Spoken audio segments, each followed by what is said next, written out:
Denver won the toss. They deferred. They want to put their defense out first. Both these teams with a lot of problems stopping the other team from scoring. They can both put up points, but giving up points has been the nemesis of both. You're exactly right, Don. Both these teams ranked toward the bottom of the bunch when you look at all the really important defensive stats. Points being number one. No team has given up more points than Denver. Defensively, 415 points. And Houston not far behind. So these teams are a quarterback's dream in terms of going out there knowing going into the game you got a chance to put up some big numbers. Hauschka ready to kick off now for the Broncos. Steve Slayton is back, and he'll take it at the 2 at the goal line. It carries deep. 15, cut back move, gets to the 20. Pretty much a win for special teams coverage of the Broncos, and now Matt Schaub leads the Texans offense out. Number 8 from Virginia, 4th in the NFL in passing yardage. He is a very productive guy. Took a lot of hits last week in a loss.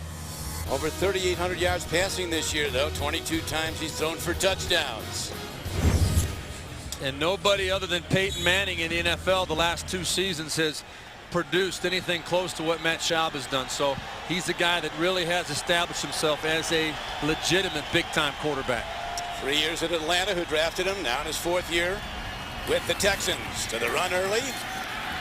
Broncos are all over it. Stop is made. Is coming up to make the hit is DJ Williams as we look at the rest of the Texans on offense. Eric Winston, an important part of their pass protection at right tackle. Looking at their skill position players, Owen Daniels is a very important guy. Missed a lot of games this year with an injury. He's back, and he opens up the middle of the field for Schaub. And again, minus Andre Johnson, Jacoby Jones is the guy that has not done a whole lot this year for the Houston Texans. They expect big things. Again the run. Again the Broncos are all over it. Broncos run defense has been blistered of late, but not today so far. If you look at their down 3, Justin Bannon, they're looking to get some pass rush out of him from the right end position. Linebacker core, Hagan's been a very productive player. He is 5 sacks to lead the team. You talk about getting blistered too, Don. Last week against the Oakland Raiders, Denver gave up 264 yards rushing, including on the very first play of the game, a 71-yard touchdown to Jacoby Ford. Now a penalty marker goes down. Ball is thrown out to the 25-yard line on a crossing pattern, but let's see what the call is. Ron Winter, our official. Nate Jones was on the stop on the play as Daniels comes across.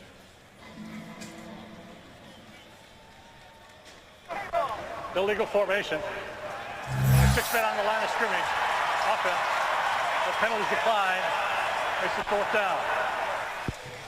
Well, slow starts have been the Achilles heel for Gary Kubiak and the Houston Texans all year. A 3 and out right here to start this game. Not what they were looking for. They're really in the habit of starting so slowly. They get behind. It's hard for them to get into their normal game plan because they're trailing already. Yes, he told us, Steve, he said that first quarter is our demon. Gary Kubiak. Here's a high punt hit downfield by Turk. Coming up on it is Eddie Royal, and the Broncos will start with good field position for their first possession. And here comes Tim Tebow. Guy is box office. 25th player picked in the draft, the Heisman Trophy winner at Florida, 2 national championship teams. He's a beloved guy, Steve, wherever he goes. Oh, I mean, everywhere he goes, everybody you talk to, you hear the same things. I mean, you cannot help but love everything he stands for. And a lot of people are rooting for him to prove that he can play at this level as well. Big, strong guy, 6'3", 245. He's going to throw on first down. They set up a beautifully executed screen pass, and the Broncos are on the run. Inside the 40 and down to the 37-yard line. Noshawn Moreno gets the swing pass down there. They set up that bubble screen, and a 23-yard gain. Set up beautifully. A great first play call by Mike McCoy, offensive coordinator. Tim Tebow, good play action, and then finds his receiver out there in the open, and a big block by Chris Cooper, the right guard, popping Noshawn Moreno for the big gainer on the first play. Tebow now goes to the shotgun. Another screen, other side, big yards again, could go the distance. And the ball is live on the field. Looks like the Broncos got it for even more yards off the fumble. Well, that was Jabbar Gaffney on the reception. Another very quick hit and screen pass from Tim Tebow. These are the kind of things that I think you're going to see a lot of with Tim Tebow. And as NFL defenses get more and more familiar with him, you see Jabbar Gaffney picked up 21 yards on that play and then fumbled, unfortunately recovered by one of his teammates. But it'll be interesting to see how NFL defensive coordinators adjust to the strengths of Tim Tebow, which we're seeing right now. And Steve, Eddie Royal with a big block for the Broncos on that play. 26 total yards on the pass, catch, run, and then the fumble for more yards. And now a throw to the end zone is picked off. So Tebow puts it in the wrong place, and the very well executed opening drive ends in a screeching halt. Jason Allen makes the pick in the end zone for the Texans. How about it, Steve Berline? Yeah, you were concerned about Tebow making the mistake, and he made one early after some terrific plays earlier in the drive. Well, the two quick screen passes, anybody can do that. That's not a problem. But when you see a throw like that last one for Tim, it was just a very poorly thrown football. Now the Texans come out running again, and out to the 25-yard line is the NFL's leading rusher. Arian Foster comes in with almost 1,350 yards. He got 5 on that. Well, you're going to see there's great coverage on Brandon Lloyd right there by Jason Allen. And in that situation, you want to put that ball up high, let Brandon Lloyd go up and get it, or put it on the back shoulder. But you never throw it low and inside on a fade route down by the end zone. That ball just got away from him, and that's one of the things that's going to have to be proven over time, that he can make that kind of throw. And that was really in the wrong place. And now the Texans go back to the run. Cutback move. Arian Foster, a phenomenal success story. Unrestricted free agent out of Tennessee in his second year. 1,345 yards coming into this game. Number 1 in the NFL. 60 receptions. He is playing with injuries, though. And I think that was evident, Steve, last week. He had only 15 yards and 11 carries. He did only have 15 yards and 11 carries. But when you look at that film, that Tennessee Titans defense just dominated up front on the Houston Texans offense. I don't think if Arian Foster even was 100%, it would have made much of a difference, because there was penetration, and that's the challenge for Houston today. Schaub gets time, running out of it. Looking to go somewhere, and he has to throw the ball away. Good coverage by the Broncos. And again, the Texans have to send out their punter, Matt Turk. Another 3 and out. You know, last week, their first couple of drives, they had a total of 7 plays, only 32 yards, but they were down 21-0 at that point to Tennessee, who scored on their first 3 possessions. Gary Kubiak has been incredibly frustrated. We talked about a couple years ago, it was 3rd down struggles coming out after halftime. This year, the first quarter has been a nightmare. Kubiak, a revered figure here in Denver, the backup QB for 9 years to John Elway, the coordinator on the 2 Denver teams that won Super Bowls. Eddie Royal gets a block and turns the corner, and Eddie Royal's on the run across the 40-yard line. 50-yard punt, 19-yard return. Cassius Vaughn, big on that return. Great block by Cassius Vaughn, sprung Eddie Royal on that 19-yard punt return, and now the Broncos with their second possession, starting from their 41, 1st and 10. Tebow engineered his team down the field through the end zone interception on the first possession. Marino, not much. Damian Lewis, the lead tackler on the play for the Texans. As we look at a revised playoff picture, New England has clinched home field advantage in the AFC. 13-2 after a rout win at Buffalo today. Pittsburgh has clinched a playoff berth. Baltimore and Jacksonville have gone to overtime. If Jacksonville should win that game, the Jets would be in, even though they lost to the Bears today as a wild card team. Yeah, the Jaguars and the Redskins down in Jacksonville, where there was actually snow flurries, believe it or not, this morning. But the Redskins and the Jaguars are tied up down there. If the Jags win, then obviously they're still in the hunt. They have to win next week and hope for help from Indianapolis by them losing 1 game. But if they lose, the Jets, even though they lost, are in the playoffs. Playoffs coming more into focus now as we come down the stretch run. Tebow from the shotgun. Quick out, sets up the screen again. Good blocks. Jabbar Gaffney. First down. 11-yard gain for the Broncos. Well, don't think it's easy. I don't mean to make it seem as though these kind of plays are easy, because they're not. You've got to be very athletic, as Tim Tebow is, to get that ball out of there on time, on the money. And that's what seems to be working right now against this Texans defense. But at some point, we're going to have to see Tim Tebow making plays from the pocket up the field, and that's what's going to determine whether or not he can play in this league. He's going to throw again. A good fake, and there is Tebow on the run, and he's hit after a very short gain on first down, maybe a yard inside the 45-yard line. And you're seeing right now how protective the Denver Bronco teammates of Tim Tebow are. When he gets hit, they're all over there to make sure that nobody gets a little extra rough on Tim Tebow. You're going to see Brian Cushing, who told us this week when he sees a quarterback running with the football, his eyes get big.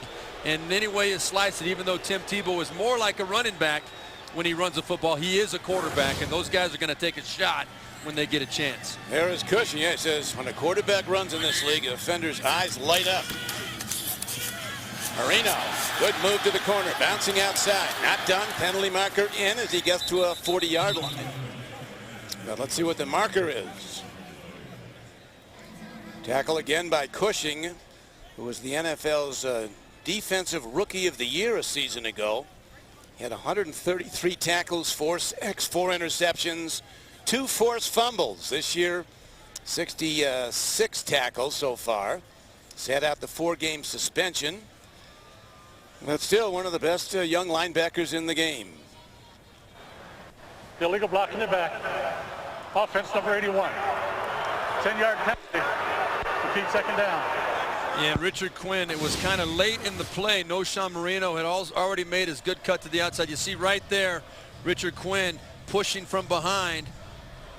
And that was no doubt a big influence on the play. That was Glover Quinn that was getting pushed from behind. Richard Quinn should know better than that. I don't care what level you play at. You can't push a player from behind.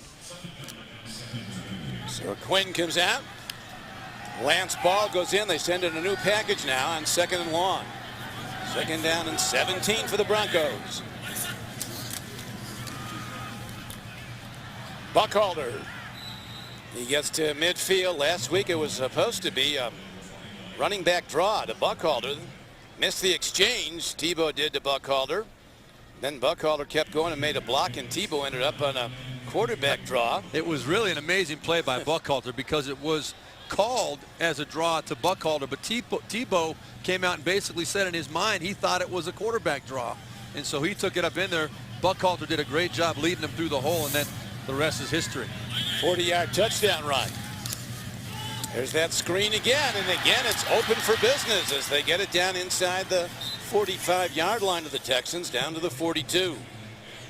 Well, I like the creativity that Mike McCoy is showing, finding different ways to get the ball from Tim Tebow to his playmakers with good, quick, safe passes. 3rd and 14. There aren't many plays that anybody, and there you see Mike McCoy, there aren't many plays in anybody's playbook where you can really count on picking up 15 yards. So right there with a young quarterback, put him in a position where you might get a big play with the right defensive look, but don't put him in a position to make a bad play. So now the Broncos punt. Jacoby Jones is back at his 10-yard line for the Texans. Well-placed punt. Jones signals the fair catch and makes it at the 8. Well done by the Broncos. 33-yard punt and no return on the fair catch. Each year, you know, you try to get some guys to come out and help give back. But these people are less fortunate than we are. You know, they're in a situation where they need a helping hand, and I want to be a part of it, and I try to encourage others to do it as well. Champ Bailey hosted the annual Broncos holiday party at the Crossing, which is a transitional living facility in Denver. Each family in attendance in the Crossing facility of the Denver Rescue Mission enjoyed a traditional holiday meal, received a special holiday gift bag, and a lot of good fellowship from the Broncos. Many of them were there. Here's a throw to the near side. And the Texans get their first down of the day, and it's a good one. As Owen Daniels is still running all the way out across the 35-yard line to the 40. Dreesen, a double tight end formation, 85, had a big block, a 31-yard gain. Nice play right there. They came with the blitz. You saw Brian Dawkins, number 20, coming off the edge.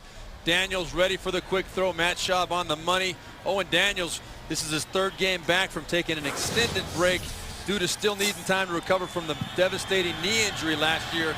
Coaches are really happy to have him back playing well. Beautifully thrown ball by Schaub on a slant pattern to midfield and to the 49-yard line of the Broncos. So consecutive first downs on consecutive pass plays. There is the final. The Redskins prevail over the Jaguars in overtime. That means the New York Jets are in the playoffs. They've clinched a wild card spot. And Jacksonville obviously needs a little bit of help from Indianapolis. San Diego didn't get much help from Kansas City today. Kansas City, blowout winner. Now the run play again. Both these teams, Steve, have tightened up their run defense, which has really been very weak in the recent games. Jamal Williams, the longtime San Diego Charger, 3 times a Pro Bowl player with them. First year with Denver makes the stop. Arian Foster's lucky to have his head on still. Jamal Williams right there with the clothesline.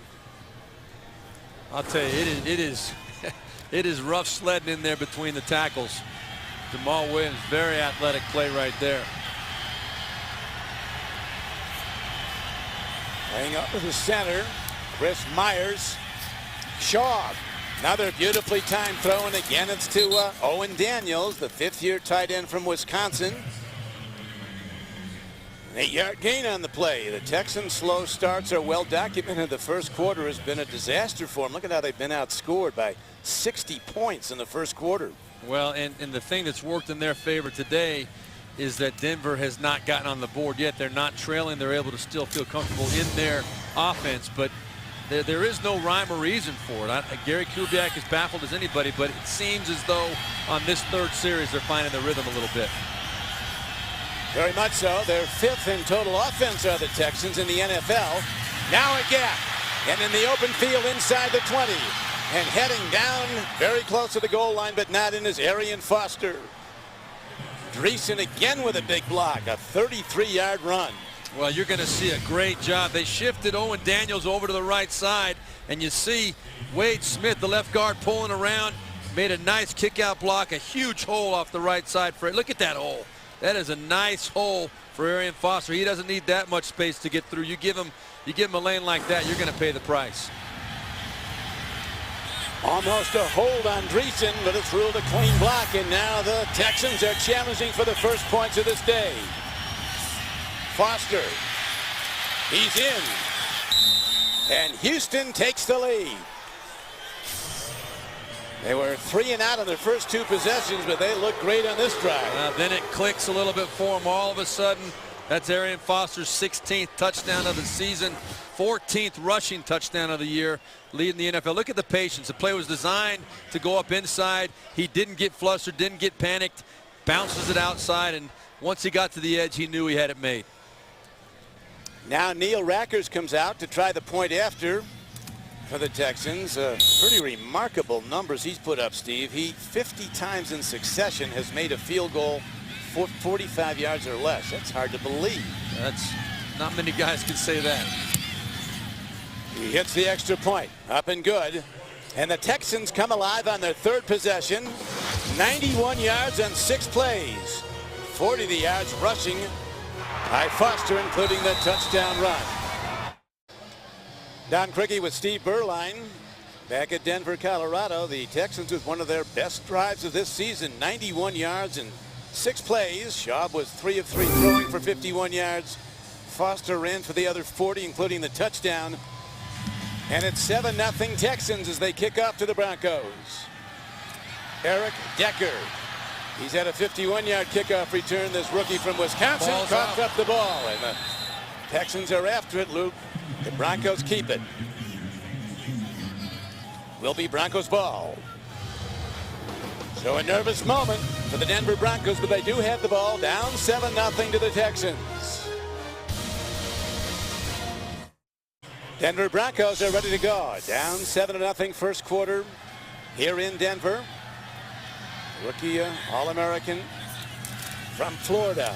Tim Tebow, another play fake. Long ball downfield, right on target of the 41.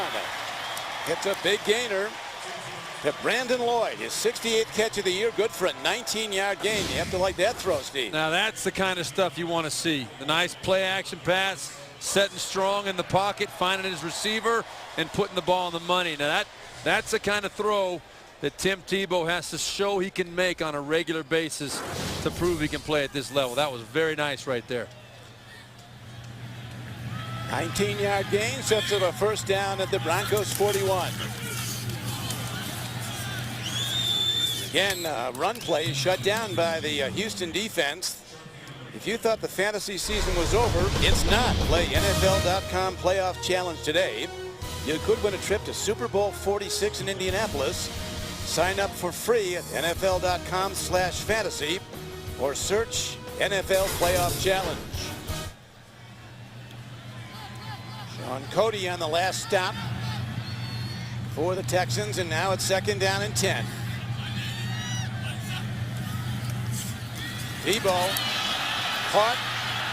He's strong, gets it away, and it's not going to be grounding because there was a receiver near the ball as Eddie Royal was in the area. So Tebow, Steve, lives to play another down. Looked like they had him. Well, that was a tremendous play by Antonio Smith. We got Ron Winter's going to tell us something here. Started with forward motion, therefore it is an incomplete pass. Yeah, no doubt about that. Tebow was out of the pocket.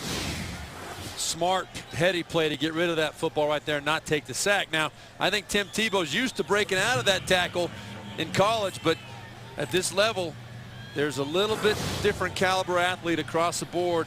That was Antonio Smith hanging on and forcing Tebow to get rid of that football. 3rd down. Tebow has to hit it. Takes a look. He's on the run. He won't get there. And another hard hit put on him. That was Cushing again. His eyes did light up. Yeah, I'm telling you.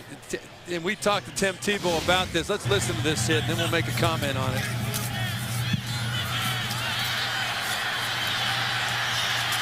Yeah. Man. Now, Tim Tebow is a big, strong person. He's not playing in the SEC anymore, and that's no disrespect to the SEC. Everybody on this field can hit, and they're not afraid of a 245-pound quarterback running up in there. He's going to take some shots, and he's going to have to get used to it. Britton Colquitt hits another punt. Colby Jones coming up on the ball and gets it at the 13-yard line. Good special teams coverage brings him under inside the 15-yard line. Terrific play by Daniel Coates. Wednesday on Showtime, JB, Chris Collinsworth, Warren Sapp, and Phil Simms come your way on cable's longest-running show, the multi-award-winning Inside the NFL, every Wednesday on Showtime. Matt Shaw, out of the University of Virginia, was a 3rd-round draft choice of Atlanta back in '04 and was subsequently traded to the Texans. Career 91 quarterback rating, that's excellent. Traded to the Texans in March of '07. Big guy, 6'5", 240. And he was terrific on that last touchdown drive. Both these teams with weaknesses in run defense, but not today for the most part.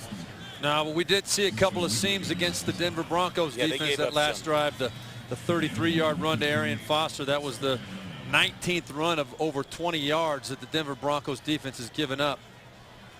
As we're winding down and out now at the end of the first quarter, the Houston Texans, who've lost 7 of their last 8, hold a 7-0 lead at Denver.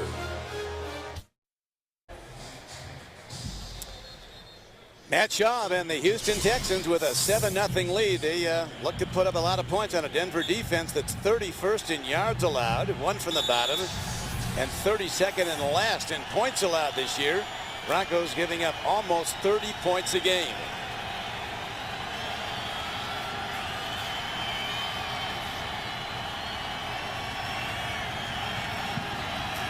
Broncos come with a blitz. Shaw burns it. Across the 30, on the run, Jacoby Jones a long way from done as Jones is inside the 40-yard line and down to the 38. Well, you called it right, Don. That was An all-out blitz by Denver. Matt Schaub knew exactly where his safety valve was, Jacoby Jones. Now, Jacoby Jones is not a small receiver. 47-yard gain right there. He knows what to do with the football. He's been bumped up by injuries all season long, but the last few weeks he's been healthy, starting to show flashes of the kind of playmaking ability that this Texans coaching staff has always known he's had. Big play right there. Texans offense struggled early. Now they're looking really good. Here's Schaub all day long, shooting the long ball downfield, on target at the 5. Beautifully thrown ball to Jacoby Jones for a 33-yard gain. First and goal, Texans. Don, one of the staples of the Gary Kubiak offense is the good, hard play action. You're going to see right there, when you got a running back like Arian Foster, the defense has to react, and then Matt Schaub does a great job of knowing when to set up and how to use the field to get the ball to his wide receivers. Nice route by Jacoby Jones and a very well executed play across the board. Foster looking for a cutback lane, and he gets down to about the 3. He is the game's only score of the day on a touchdown run. Tackles by Woodyard and Ronaldo Hill for the Broncos. But right now, Houston's offense is dominating the Denver defense. Well, we're documenting how much of a struggle it's been for this Denver defense all year. That last pass play right there was the 73rd play against this Denver defense of over 20 yards on the season. That's absolute last in the NFL. So they've got a very young secondary giving up a lot of plays. Giving up a lot of plays, a lot of yards, and now a penalty marker is thrown in by the umpire. Often signals an offensive hold. We'll see. Mario Hagan was on the stop.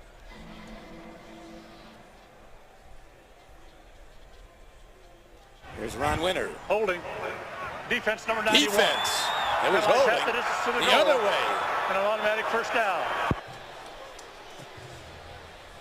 Ronald Fields, they called holding on. Big nose tackle, 91, so Coach Studesville. All right, you're going to see him right over the center right there. And one of the things that a defensive lineman will do if he feels like he's getting double teamed, he'll grab on to try and pull that offensive lineman toward him to not allow him to get up on the linebacker. That was right there, caught against Fields. Foster, doors slam. Broncos stop it cold. Lead tackler again, Mario Hagan. That was a great job by Mario Hagan and Brian Dawkins. Nowhere to run for Arian Foster. You can see up front there was penetration immediately by Ryan McBean, number 98, and that forced Arian Foster to cut right back into the teeth, led by Mario Hagan. Second down and goal. Matt Schaub under center. Watch Owen Daniels here. This is a great opportunity to get him the ball. Play fake. Schaub throws.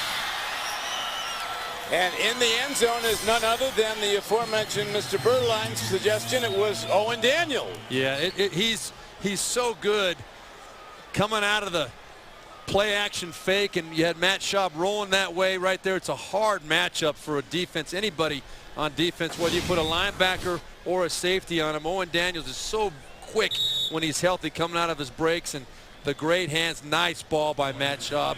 That was a linebacker on Owen Daniels. That was DJ Williams. That's a tough matchup for him. Reason being, they got to respect the run so hard. With that good fake, no chance. Extra point. Hit up and good by Rackers in that drive. 2 big plays to Jacoby Jones. Pass plays of 47 and 34 yards.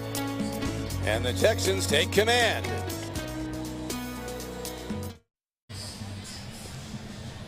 Texans with 2 terrific drives. Their last 2 possessions. That one was 86 yards and 6 plays. Previous one was 91 yards and 6 plays for a touchdown as they take early command of this game. 14-0 at Denver. Here's the kickoff. Parrish Cox lets it go out of the end zone for a touchback. And Tim Tebow and the Broncos will have the long field to go. Coming up on the Sprint Halftime Report, join JB, Dan, Shannon, Boomer, and Coach Cowher For all the latest NFL scores and highlights, that's coming up on the Sprint Halftime Report. Now, one of the things that we're going to see here as Houston is kind of taking control of this game, and Denver has not had a great rushing attack this year, 29th in the NFL, averaging only 91 yards per game. But Tim Tebow's going to have more and more pressure put on him to make plays in the passing game. This time they try the running game, and Noshawn Moreno, second-year runner from Georgia, #1 pick last year, 12th pick overall. Doesn't get much. Stopped by Damian Lewis. Let's look at some of the shots Tim Tebow's taken today. Right there you can see these defenders, when they get there, they're not usually in a mood to bring him down gingerly. They're going to try and welcome him to the NFL. And right here, the biggest of all, Brian Cushing coming in and finishing it off at the end. Tebow took a lot of hits at Florida, had some substantial injuries, never missed a start. Moreno looking to turn the corner and does with that burst out across the 30. First down Broncos out to the 33-yard line. Quinn makes the stop from the cornerback position. Nice run right there by Noshawn Moreno. Very well executed across the board. You're going to see he got the edge. Daniel Graham, big number 89, sealed the edge, the defensive end, and then the rest of it was Noshawn Moreno using his speed to get to the outside. That's where he wants to take it. Lance Ball now in the backfield for the Broncos. First down. Tebow, big windup, good coverage. Does the wise thing and throws it away. Again, Steve, Antonio Smith putting pressure on from defensive end. Yeah, he's been playing very, very good football recently the last few weeks. He's got 4 sacks on the season right there. He's been in Tebow's face a lot today. A little bit of a late hit. You got to wonder against a guy like a Tom Brady or a Peyton Manning, you know, they've been getting all the attention because of they seem to get those kind of calls right there. Antonio Smith on a rookie, that call is not going to be made very often. Buckhalter now in the backfield. Is on 2nd and 10. That is a give to Buckhalter, the former Eagle, and he's out across the 35-yard line. These guys both on losing streaks, but they're not playing like it.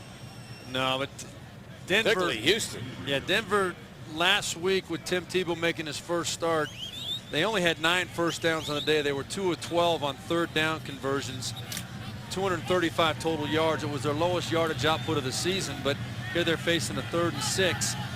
And 2 of 12 isn't going to cut it. You got to start making plays in these situations. Well, this is the time the quarterback has to make the play on 3rd down. Tebow stands in, eludes one rusher, throwing on the run. He's on target for a first down. Eddie Royal on a crossing pattern mirrors the rollout of his quarterback and is downfield for a 13-yard gain. Really nice job there by Tebow. He got some quick pressure.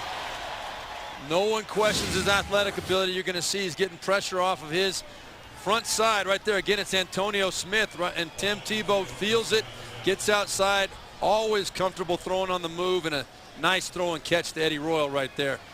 Tim Tebow not afraid to show his emotions at all. Tebow, Steve, now 6 for 9 throwing the ball for 95 yards. He did have that one end zone interception that stopped. Here's a ball on the field, and it's picked up by Lance Ball. Looked like a problem on the exchange. Well, I think Tim Tebow, if you look at it closely, he had a problem getting the snap. And remember, he didn't take a lot of snaps under center at the University of Florida. He's really adapted well this year, been working hard on it. That ball right there slipped out of his hand early, and then Lance Ball and he were not on the same page as far as making the exchange. Fortunate to not lose that football to the Houston Texans. So it's 2nd down and 9 at the 49-yard line. 8:25 to play in the first half. Tebow, swing pass out. And doing a good job is Buckhalter, a 10-year veteran from Nebraska.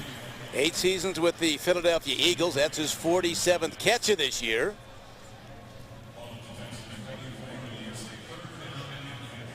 This is a Texans defense too, Don, that they started the season out 4-2 going into their bye week, but the big thing that bye week signified was the loss of D'Amico Ryans, their middle linebacker, who really is the heart and soul of that defense, or has been for the last several years. And since then, they have not been the same football team. They've really struggled. defensively. And how about the loss of Mario Williams? Went out with 9 sacks in week 13. Overall for the season, 9 sacks, a sports hernia. So maybe the 2 best defenders out of the Texans lineup, and it's hurt. Right, and Mario Williams, as you said, going down in week 13, he was their obvious best player on the field at the time, but losing to Miko Ryans was the guy that he was the captain of that defense, the guy that really made it tick for them and put them in the right coverages, the right looks, and missing that guy has been a big thing, causing problems for the Texans defense. As Gary Kubiak told us, Ryans was the quarterback of our defense. Kobe Jones lets it bounce, and it hops into the end zone for a touchback. So the Texans take over the ball with a 14-0 lead at Denver. These guys in the orange outfits are a couple of rejects from the Muppets. I think they're supposed to be red Christmas trees. Just when you think you've seen it all. Reverse. Jacoby Jones. Lots of Broncos there, and there's a loss on the play. That was a great job by Justin Bannon and Jason Hunter there to keep their discipline. But let's look at Arian Foster. He's been a big factor, as he is always, for the Houston Texans. You get a hole like that, I think a lot of running backs can get through it, but Arian Foster, he knows how to get it in the end zone. That's the bottom line. Oh, yes, Chick Harris, the running back coach. What makes Foster so good? He said, well, he's 230 pounds and he can run fast. That's a start. It's a nice combo. Unrestricted free agent from Tennessee, Foster, and now the NFL's leading rusher finds his first good gap of the day. Runs it out to the 29-yard line, a gain of 13 yards on the play. Well, Don, one of the things that has really been impressive about Arian Foster, look at that right there. I shouldn't say one of the things, 4 of the things. Ranked #1 in the NFL in all those categories. If he gets to 105 yards total offense today, passing and receiving, he'll be only the 2nd player in NFL history to be undrafted and have over 2,000 yards total scrimmage yards on the season. The other guy being Priest Holmes. He's running well, Steve. 11 carries, 59 yards. Ball on the field. Foster, it's actually Derek Ward who picks up the ball. But good defense by the Broncos, and this time the Texans are stopped after 2 previous long drives for touchdowns. That's the kind of thing that'll drive a coach crazy. You got 3rd and 1. You're playing with good rhythm. It's only the first 3rd down that the Texans have faced in their 2 previous drives. 6 plays, 91 yards. 6 plays, 86 yards. They didn't even face a 3rd down. Right there, you got 3rd and 1, and you can't make the exchange on the pitch to the running back. Eddie Royal is back deep. The punt hit by Matt Turk. From the 20. Penalty marker down. Could be a blocking foul as Royal works his way out to the Broncos' 33-yard line. Looks like they're going to get Sidquan Thompson maybe for a block in the back. 55-yard punt, a 12-yard return.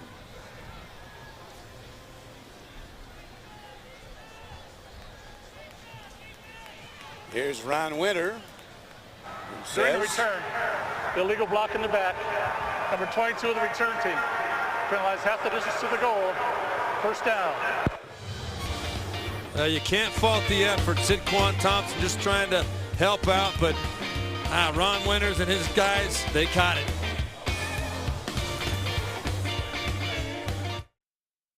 This season, more people watch the NFL on CBS than on any other network. Ball at the 9. Broncos with the ball. First down and 10. Down on their home field of the Texans, 14-0.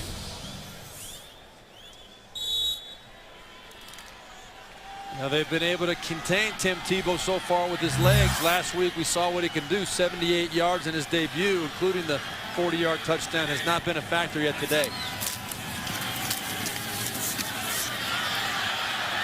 Looking to cut back. O'Shawn Marino at 5'11", 210 pounds. Good pass catcher. Also has got 35 this year, 3 for touchdowns. You know, Don, one of the impressive things about this Texans defense today, the big 0 on the scoreboard. Look at that. right there. This is all time now. 24+ points in a game for a season. The all-time record 14. Houston Texans today, they've given up 13 times over 24 points on the season. Not a good combination for winning. And again, good defense. Daryl Sharpton working in the middle today, and Zach Dials combined on the stop. And the Broncos, whose offense has stalled, start to hear it from their fans. Well, again, Don, it comes down to, can you truly run a full playbook? Can you feel comfortable running a full playbook with an inexperienced quarterback with the skill set that Tim Tebow has at this point? He's a work in progress. Mike McCoy right there, we see he's got a lot of proving and getting better to do. Very good first impression, but a long way to go. And that's right there. I feel terrible for Jabbar Gaffney because he took one right in the chest. Boy, but you go to the well one too many times. They've thrown about 8 of those quick screens. And eventually, in the NFL, a defensive coordinator is going to figure it out. And they're going to say, okay, that's how you're going to attack us? Well, let's see how that feels. And Jabbar Gaffney right there, not feeling very good. That was Jason Allen with the big hit. Tebow 7 of 12 throwing the ball today for 100 yards, 1 interception, and Gaffney, a very important player. Of course, Jabbar Gaffney started out as a Houston Texan. Don Criqui with Steve Berline. That throw to a fellow Florida Gator. Jabbar Gaffney by Tebow turned Gaffney into Gator bait. I mean, he got laid out. He's got up, bounced off though, ran off the field. Now a punt. Jacoby Jones for the Texans from the 36. Runs quickly into the gap and gets a good return out close to the 48-yard line. Good starting point. 51-yard punt and a 13-yard return by Gaffney. Looks like Jabbar Gaffney is ready to come back in when needed. Jacoby Jones punt return of 13 yards gets the ball to the 47-yard line where the Texans go again with a 14-point lead.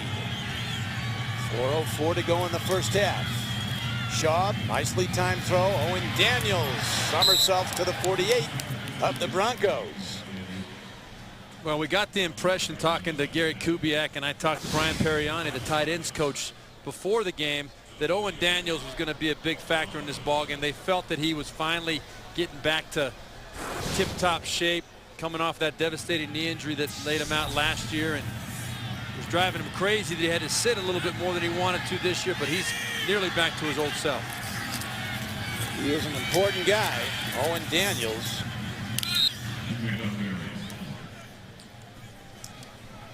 Job, slow start, 2 3-and-outs, and then some really nice stuff. Well, you hit it on the head. When you're going 3 and out, you see he was only 1 for 2 on the first 2 drives. When you're not making a first down, it's hard to get any rhythm going. But the last 4 drives, 7 of 7, 140 yards, and a touchdown.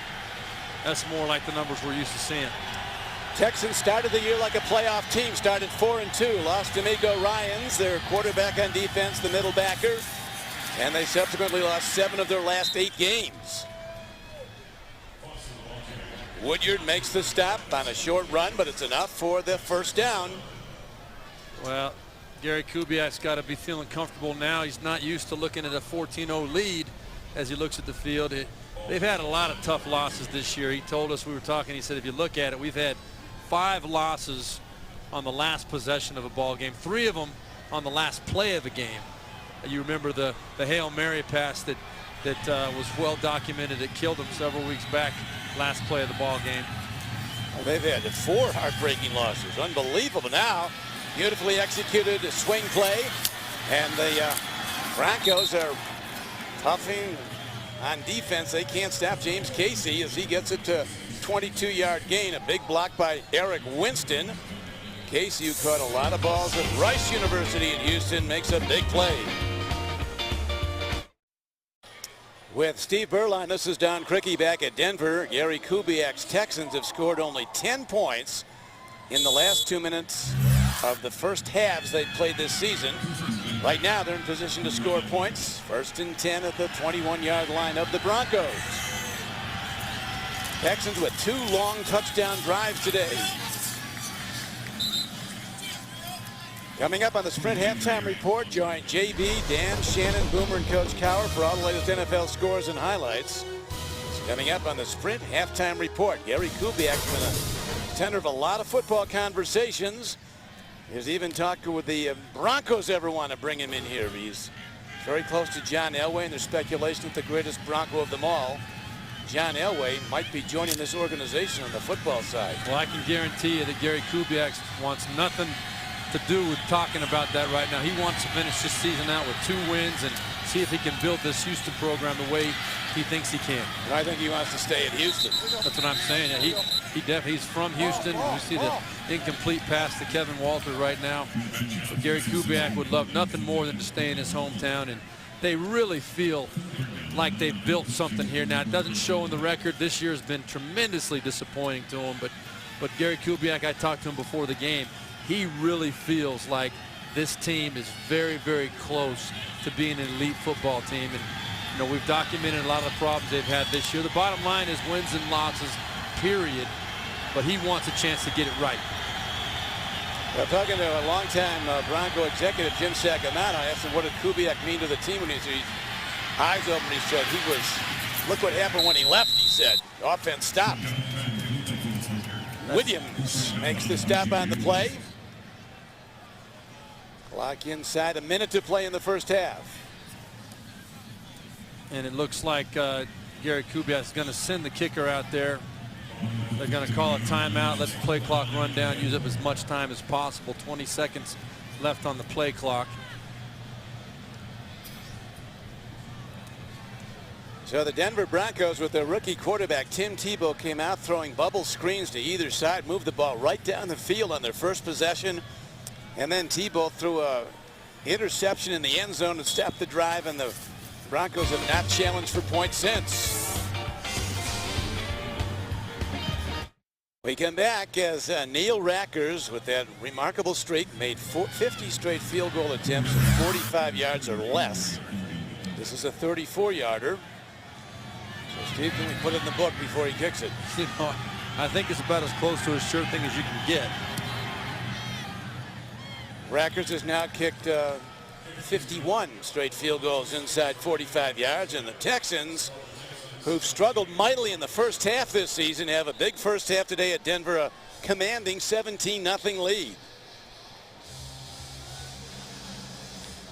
Saturday, check out the best moments from the 2010 season through the microphones and the incomparable cameras of NFL Films on NFL Sounds of the Season. Heading towards playoff time. There's clearly a leader of the pack, I think, Steve, in the New England Patriots. Yeah, I think you have to no-brainer take them. They're by far the most elite team right now. What they did at Buffalo as expected. And there you see Tim Tebow and Mike McCoy. And we talked about his debut last week, 78 yards. A little interesting tidbit. Matt Schaub has never had a season where he's rushed for 78 yards with the football. And you see Tim Tebow, he had, there's Matt Schaub right there, but Tim Tebow had 78 in his debut.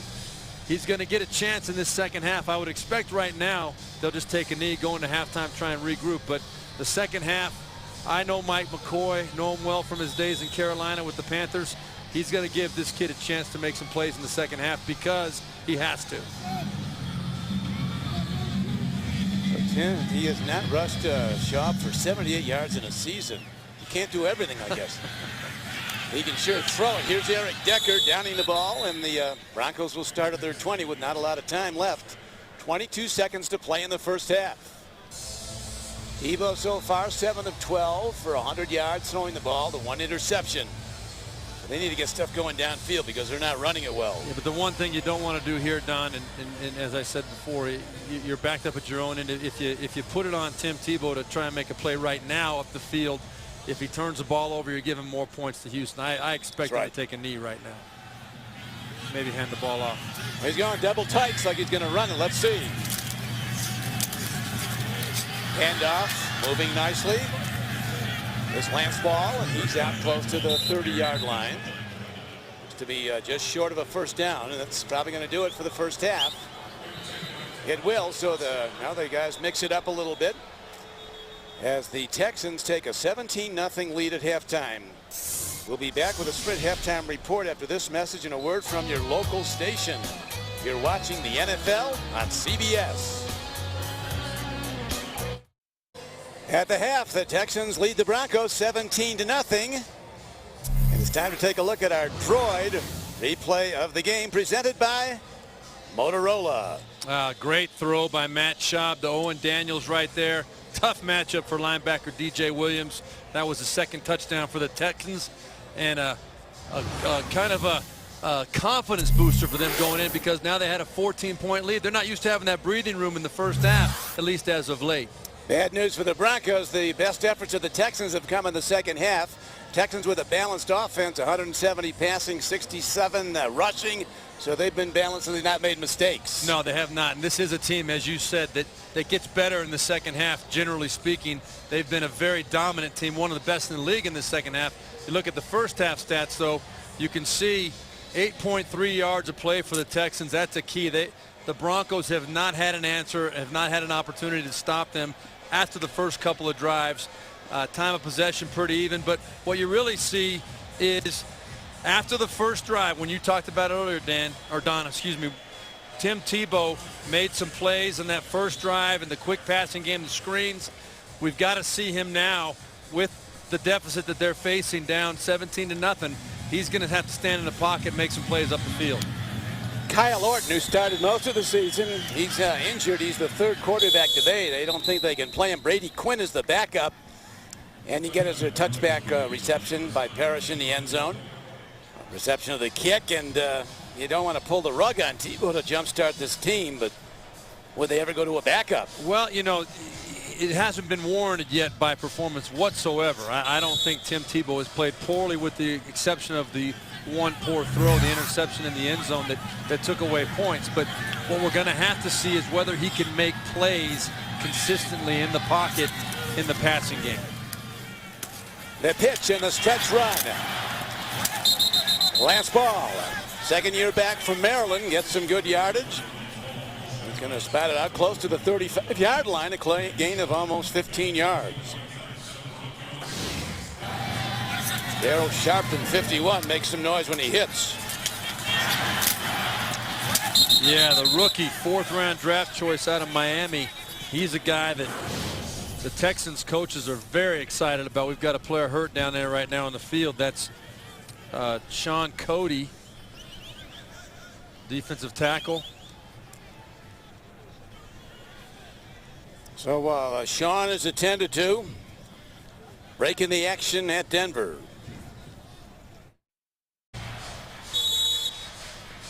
We're back, and Sean Cody, 95, shaken up, looks ready to go again. Former number 2 pick of the Lions. Now a starter in the defensive front of the Texans. 1st and 10.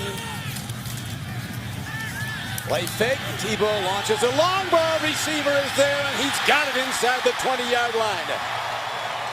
Tremendous catch by Jabbar Gaffney, a 47-yard gain on the play. You know, I talked to Mike McCoy before the game a little bit. He said, he used an example of a play just like this. He said, in practice, we'll try and hit the big play off the play action in practice, and we'll try it 2 or 3 times, and we won't hit it. And Tim looks at me and says, don't worry, coach, I'll hit it in the game. There's a perfect example right there, and that's why you got to root for him and you got to love him. Everything he brings to the table. That was a nice play by Tim Tebow. Texan fans remember Gaffney. He was the number 2 draft choice of the Texans back in 02, and now a gap. He's heading inside the 10 and down to the 5 is Carl Buckhalter. So the Broncos come out with offense. Troy Nolan makes the stop for the Texans. Now that big pass play is just what this team needed.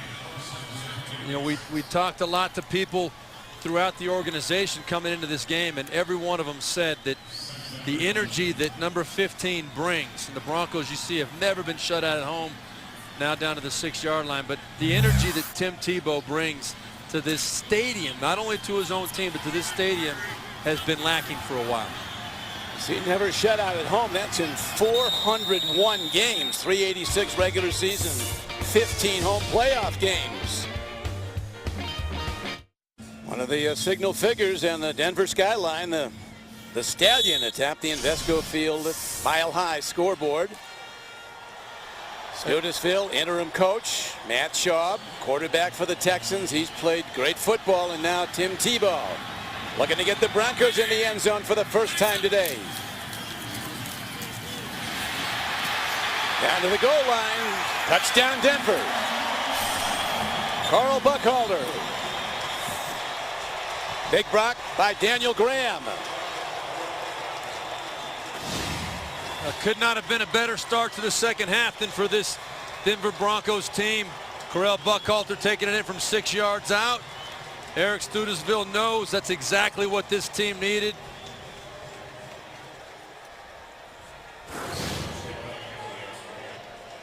Hauschka now ready to try the point after. Guy who started at Middlebury College and ended up at North Carolina State. And he knocks through the extra point. The long pass to Gaffney, now officially a 50-yard play. It was 47 when he went down with a diving catch. Then he rolled 3 yards before he was touched. And then Buckhalter 6 yards out on the payoff end. Broncos kick off when we come back. Broncos come out with a big drive, 80 yards in 4 plays. Big shot in that was the 50-yard throw. Tebow to Gaffney, and then the 6-yard touchdown run by Buckhalter.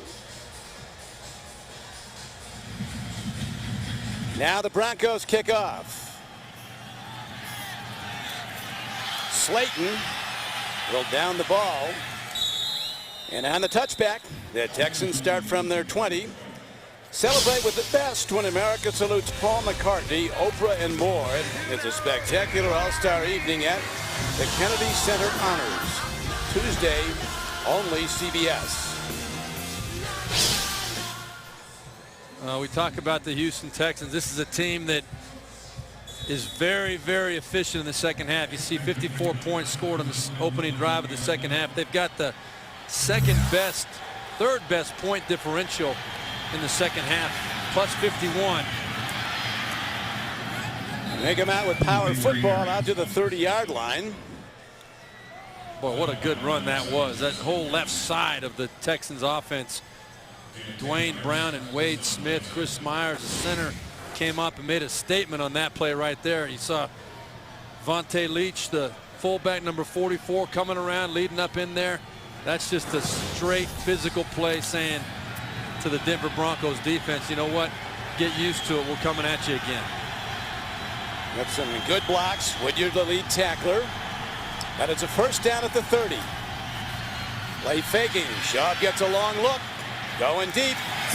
Incomplete at the 30-yard line. Goodman was covering. He's been a target often.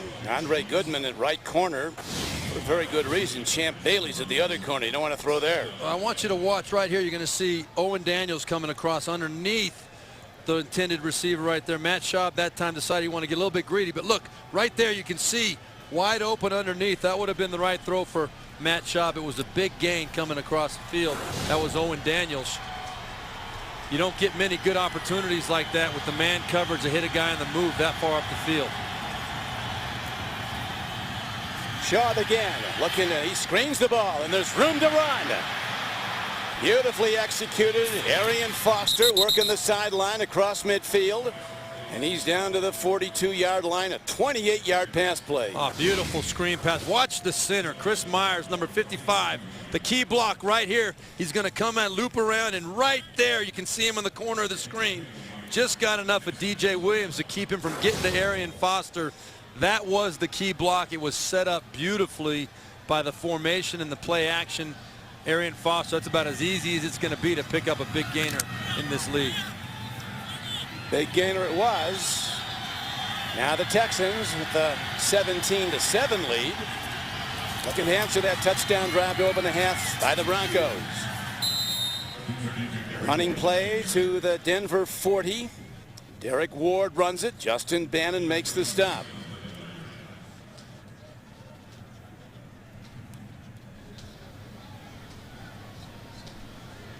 Well, that screen pass to Arian Foster put him over the 2,000 yard mark for total yards from scrimmage. Only the second undrafted player in NFL history to do it. You saw Priest Holmes did it 3 times. Here's Schaub down the middle of the field. He's hit hard as he releases. Broncos got a blitzer through. Woodyard came, Wesley Woodyard. And Champ Bailey is hobbling right there. He came over and made a play on Owen Daniels late. Looks like he twisted his ankle or something. I thought it was a little bit late. Maybe it could have been a defenseless receiver. You see Matt Schaub under some pressure. You're going to see Champ Bailey, number 24, right there, just a little bit out of control. Incidental contact there, but he twisted his ankle, it looks like. Champ tied for the all-time lead among cornerbacks with 9 Pro Bowl selections. He's tied with Mike Haynes, a Hall of Famer, who stood out for the Patriots and then the Raiders. Champ Bailey, a phenomenal athlete at Georgia in the indoor SEC Southeastern Conference track meet. He won the long jump, 1.5 inches short of 26 feet. That's flying, literally. Also, Champ Bailey, the 3rd most interceptions in the NFL since 1999, 48 career interceptions. Schaub standing in on 3rd down. Daniels catches it, but the Broncos are there hitting it. Andre Goodman with a big stop. Yeah, that's just a bad ball by Matt Schaub. I'm not sure that it would have picked up the 1st down anyway, because Goodman had some good coverage on it. That ball was a little bit high and behind Owen Daniels, giving up the ribs right there. Matt Schaub probably feels worse about that than anybody. So now they're lining up for what appears to be a 55-yard field goal by Neil Rackers. He's a long-distance bomber. He's hit from 53 yards this year, career long of 54. And we are in Denver, so yeah. Ball's on the East man alive. That ball hit. You got it. What a shot. 54 yards would have been good from 64. So the Texans get points on a big kick by Rackers.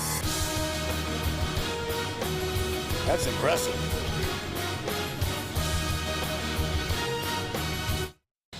Neil Rackers, a 54-yard field goal. And the Texans now extend their lead to 20-7. Erish Cox is back deep for the Broncos, waiting in his end zone for the kickoff now by Rackers. He's been booming him into the end zone. This man can kick the ball. Yeah. 8 yards deep. Not uncommon in Denver, but he can boot it. He's always had the big leg. Next Sunday, the NFL on CBS wraps up their regular season and sets up the playoffs with a doubleheader. Check local listings beginning with the NFL Today, subject to flexible scheduling. There they are, JB and his team. Well, let's see what number 15 has in store for us here on this drive. A good first drive of the second half, making plays from the pocket. Tebow looking deep. Here's one out. He's on target again. Beautifully caught by Brandon Lloyd. Stop pattern, and the ball is drilled in 18 yards downfield. And I'll tell you what, he took a shot from Antonio Smith, number 94. Watch this right in the back, Don. That is a shot. That's a big NFL type of hit. Tim Tebow standing strong in the pocket and delivering a strike to Brandon Lloyd on the outside. Ball was up on time, on the money. On the money, now to the 38-yard line. So Tebow and the Bronco offense coming alive here in the third quarter on their second possession. First was a long touchdown drive. Tebow again, middle of the field, ball's up for play. It's caught by the Broncos, Brandon Lloyd. That was anybody's ball, Steve, and Brandon Lloyd said it's mine. A 41-yard gain. It was anybody's ball. It was underthrown, poorly thrown ball. Really, if you look at it, Jason Allen was in perfect position for the interception, but Brandon Lloyd timed it perfectly and caught the ball at the high point. Those are the kind of plays that make an NFL team very poor against the pass. How bad are the Houston Texans? 275 yards a game, the 4th worst number of all time, if that holds up. Brandon Lloyd now over 1,350 yards receiving this year, and the Broncos continue to attack with a Lance Ball power run. Stopped by Glover Quinn. One of the things Gary Kubiak told us in talking about his defense, he talked about the young secondary, the youngest secondary in the NFL was his statement, and you can see how little experience they have. And he said, looking back on it, they made the decision to go with the youngest secondary in the NFL. Turns out it probably wasn't a great decision. That's what he said, yeah. Kareem Jackson, the #1 draft choice at right corner, starting as a rookie. He was an integral part of the national championship team at Alabama. Tebow looks, end zone throw. Coverage is good, and he overshoots probably intentionally. Brandon Lloyd the target again. You're exactly right, Don, and that's a really good decision by Tim Tebow right there, because he made the decision to go to Brandon Lloyd. Right, wrong, indifferent, doesn't matter. He made the decision, and down here in the red zone, you've got to make quick decisions. He committed to it. You look at his numbers first half, second half, but it wasn't there. He made the smart play, threw it away. And lives to throw another down on 2nd down and 10. Run the ball down to the 9-yard line. So now a very big down coming up for the Broncos and the Texans defense. Damian Lewis makes that stop on Lance Ball. Well, this Texans defense is ranked 31st in the NFL in the red zone. Just another one of their major defensive issues. What do you think he's going here, Steve? Well, you got to think Brandon Lloyd, who's singled up here at the top. But I think that Houston's probably expecting that too. They're revolving a safety over that way. Yeah. You got double on him. Here comes the heat. There's the throw. High arcing throw, and caught way out of bounds by Eddie Royal. Yeah. Tim Tebow made the right decision, had the one-on-one coverage. They definitely took away Brandon Lloyd with the double safety over the top right there. A shot at Eddie Royal right into our cameraman. Way to take one for the team, but definitely out of the end zone. Nate Spearman taking one for the team. Great work again today by our entire CBS crew as Hauschka comes out to try the field goal. They hated to settle for this, I'm sure. The Broncos. About to run out of time here. But it's points. 27-yard field goal. It's a 20-10 game Texans.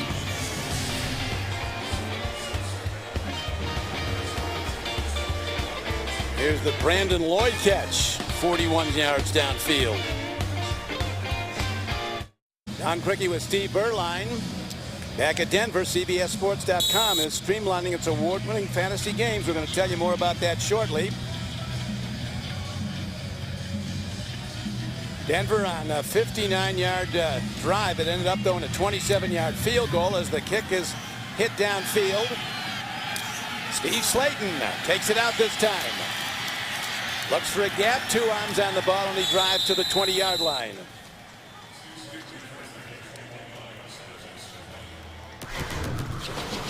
Telling about CBSSports.com, streamlining its award-winning fantasy games to create an even better fantasy experience. Visit CBSSports.com/sneak preview. Sign up for an alert when fantasy games launch. Champ Bailey, twisted ankle or knee, still a little limp over there, Steve. Not good. Does not look like he has any intention of coming back in. That is not good for the Denver Broncos secondary. One day he'll be a first ballot Pro Football Hall of Famer, one of the great ones. Swing pass, Owen Daniels. Good open field tackling. Marcus Thomas got a hit in. Oh, what great pursuit by Marcus Thomas to shut down that screen as we look at the NFC playoff picture. Atlanta is in. Chicago won their division, beating the Jets today, but ironically the Jets also got in. And Jacksonville lost. And we hear overtime. We hear that Green Bay is up on the Giants right now, 21-14 in Green Bay. Shaw threads it in beautifully to a possession receiver, Kevin Walter. Walter with his 49th catch of the year for the Texans, a 14-yard gain. Nice job by Matt Schaub standing in the pocket there.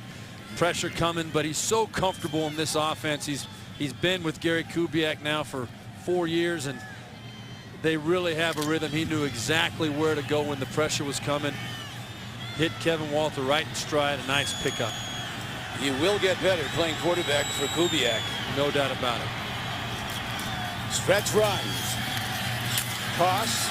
Foster turns the corner, and he is across the 40 and out close to the 47-yard line. Looks like he's going to have a first down. Oh, that was a tremendous run by Arian Foster right there. You had a lot of pressure in the backfield. You had Parrish Cox, number 32, and Mario Hagan bursting into the backfield, causing penetration.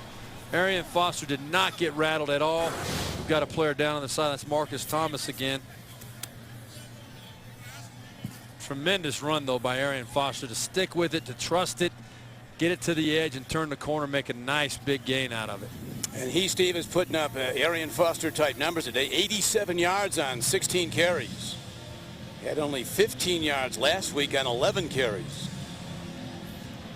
Well, as we've discussed, it's good to see Marcus Thomas walking next to longtime athletic trainer there, Steve Antonopoulos, the Greek, as he's known here in Denver. He came with the franchise, didn't I think, He's been here a long time. Rehabbed me through an injury or two here while I was with the Broncos as well. Playing for that man, Gary Kubiak. Well, the mile high, the altitude is not bothering the Texans. Kubiak says the best thing is bring your team in late. Don't come in early. A couple days early. Here is a nice catch, beautifully done. Extending for the ball, Jacoby Jones. And he has the ball down to the 42-yard line of the Broncos, an 11-yard gain.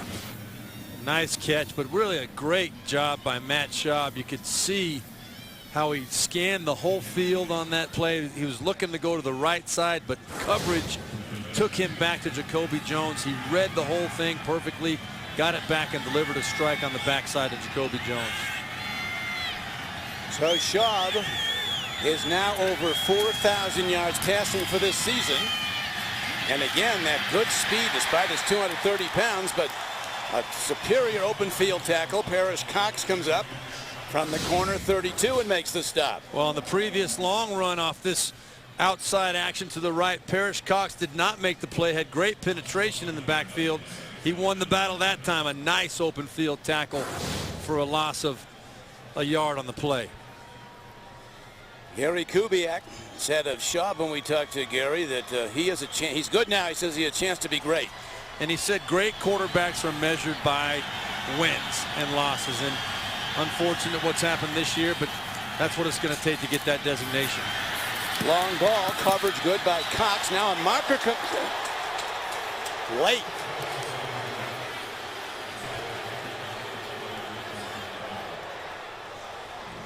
It's a big call. Could be going against Kevin Walter. Could, but there was some contact both ways. That's interference. It is, yeah. Separation. 10-yard penalty. Repeat second down. Now you're going to see Parrish Cox and Kevin Walter getting into it. There's a little contact of the field, but just a little bump. Now, you know, that was there a little bit of a push off? Sure. But I don't think that ball was catchable, and I don't know if I agree with that call after looking at it on the replay there. That was a very nice camera angle. I think that ball was uncatchable. It was. It's got to be pretty obvious to call it an offensive player in that situation. Derek Ward in the backfield, 2nd and 21. Matt Schaub looks to screen it. He does. Terrific run by Ward inside the 45-yard line of the Broncos. Going to bring up 3rd and still long, though. 3rd and about 12 where they spotted. Well, we've had a couple chances to talk about center Chris Myers. Watch him on this play, too. You see him slipping out there, number 55. The key block right there on Wesley Woodyard to spring the big play to get back half of what the Texans needed to make up. About nine of the 9 of the 20 yards they needed to make up. So that's all Gary Kubiak was looking for. Get yourself in a makeable third down situation. Needs 11 to make it. Here come the blitzers, picked up beautifully and defended beautifully by the Broncos. As Joel Dreesen, tight end from Colorado State, had his hands on the ball, but Dawkins separated him from it. I think we might see Neil Rackers here again. This would be a well, we're going to, yeah, here he comes. He's coming. This could be about a 57-yard field goal if my math is correct. Usually is. I wouldn't go that far. The line of scrimmage is the just inside the 39 plus 17, be about 56 yards. That's going to be 57, yeah. Yeah, he's already got the 54-yarder. By a lot. The key here for a kicker, Don, he knows he's in Denver. Just stroke it. It'll get there. He's got enough. Man, he's having a career today. Yes. I'm thinking he's loving kicking in Denver. They could not have a better day for it. Gary Kubiak likes it. A 54-yarder, now a 57-yarder, and now a 23-10 Texan lead. Texans close out the season next Sunday against Jacksonville at home.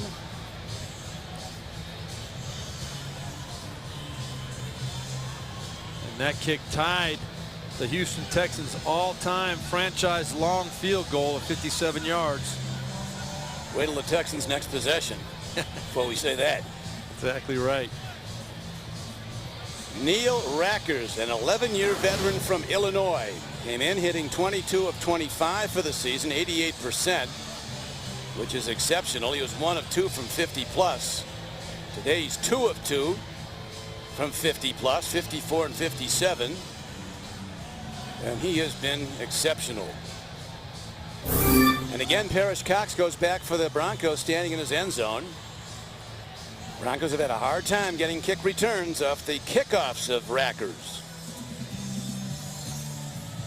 It's amazing, these kickers, you know, even the really good ones, most of them with a bunch of different teams. Yeah, they bounce around. You know, it's a kind of what have you done for me lately business. The Rackers had really established himself there in Arizona, and you know, he had a year or two where he was kind of so-so, not at the level that they were accustomed to, and now it's Houston's game. This will be run back. Cox from the 5. Gets out to the 25-yard line, and Tim Tebow and the Bronco offense needing a touchdown to get back in this with 2:28 to play in the third quarter, with the Texans in the lead 23-10. Let's get into that age-old discussion, Don, about rookie quarterbacks starting in the NFL. You can see the number of them that we've had this year in the NFL. Kind of mixed bag of results. John Skelton for the Arizona Cardinals, the only one there with the winning record of 2-1. Bradford, the #1 pick, would seem to be odds on to be the NFL Offensive Rookie of the Year. I mean, he's the deal. He is the real deal for sure. I really like him a lot. As you see, another screen pass here. Lance Ball. Tebow very comfortable, softly threading the ball in, an 11-yard gain with a catch and run. Glover Quinn on the stop. Don, I don't think I've ever seen more screen passes in a game than we see right here. Look at the wall right here in front of Lance Ball right there. He's got the lane to get up the field. And here's the thing, both teams running a lot of screens, and they keep coming up nicely. It usually does not work as well when you go to the well that many times. They've run the screen time and again to both sides. Very productive. Here is Tebow again. And Tebow would be well advised not to have thrown that or thrown it away, because the only guy that had a play on it was Jason Allen coming at the ball. Well, a little bit careless with the ball, and you know, Daryl Sharpton. Tim Tebow told us himself. Putting pressure on. Yeah, it was under a little bit of pressure. Tim Tebow told us himself, though, that the difference in this league for him is not the speed, as you hear about from a lot of people, but it's the ability and the anticipation and the instinct of the defenders to react to the football when it's in the air. Right there, he almost paid the price. Yeah, he said you can't surprise them in the NFL. They're looking for it. Marino, good run, gets the ball out across the Broncos 45-yard line, close to a first down, maybe just short of it on a second down run. It's game clock down now to 1:23 to play. Buckhalter is the man. I want you to watch this. Brian Cushing usually delivering the blow right here. At the end of this run, you're going to see Noshawn Marino take him, and boom, there goes Brian Cushing getting knocked out of there. That's a big man, Noshawn Marino, or that's Correll Buckhalter. Took out of the play there at the end, though.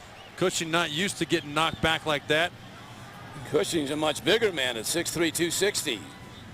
Yeah, he is about as big a linebacker as I've ever seen. Broncos have already reached their season average in rushing yards today.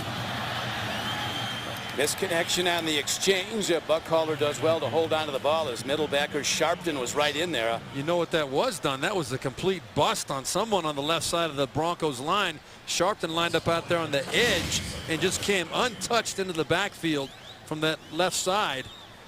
Someone missed an assignment. That was almost a disaster for the Broncos. You'll see right here he is coming up on the outside. And man, Tim Tebow barely got that ball to Buckhalter.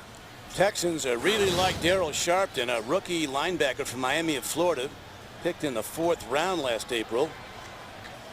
Very smart, not real big, but he gets there. And that's going to do it for the 3rd quarter of play. Houston leading 23-10. We'll be back after this message and a word from your local station. You're watching the NFL on CBS. With Steve Berline, this is Don Criqui back at Invesco Field at Mile High. Broncos with the ball, trailing the Texans 23-10 as we open the 4th quarter. Tebow eludes tacklers, but not all of them. One finally gets him down.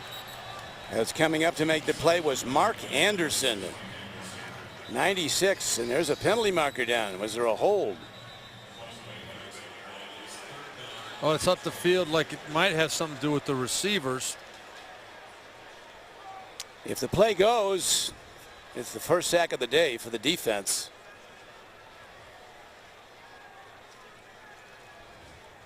Big call, whole quarter to play. Holding.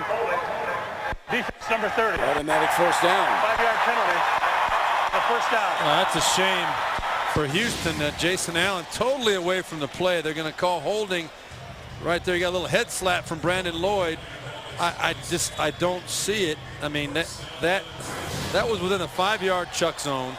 That's an irrelevant penalty that takes away a very good play by Mark Anderson and the Houston Texans defense. Draw play. Buckhalter carries, and the Texans are all over it. Anderson makes the step. Tim Tebow really upping his production here in the 3rd quarter. He's thrown for 222 yards for the day. He's thrown for 122 in the 3rd quarter. Well, I think that there are 3 passes that stand out in my head right now. Obviously, the big 50-yarder off the play action down the middle of the field to Jabbar Gaffney. But then the 2 other throws from the play action where he hit the nice curl routes to Brandon Lloyd, standing strong in the pocket. Those are all really good football plays. He fakes well. He runs well, looking to throw. He does. And the ball comes in short of his target, looking at Jabbar Gaffney. Okoye was putting heat on, number 91 for the Texans.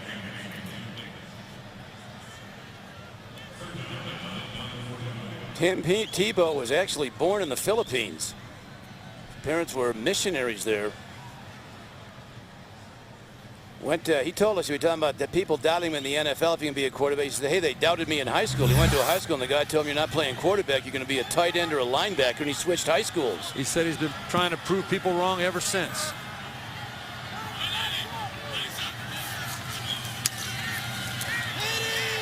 Waiting.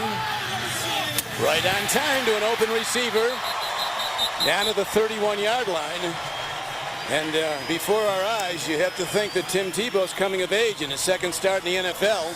18-yard gain. Again, a really nice throw. Look at him buy a little time. He doesn't like what he sees front side.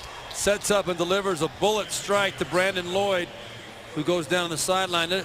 Brandon Lloyd, by the way, is another great story. A lot of people think he's up for the comeback player of the year. His 8th year in the league. This is the first time he's ever gone over 1,200 yards. Only 2 other receivers have done that in the history of the NFL. Originally drafted by the 49ers back in '03. He is having a phenomenal year, an all-pro year. Buckhalter's the man. Snapped by Bernard Pollard. Brandon Lloyd, I think, second in the league coming into this game, and he's had several big catches today as well.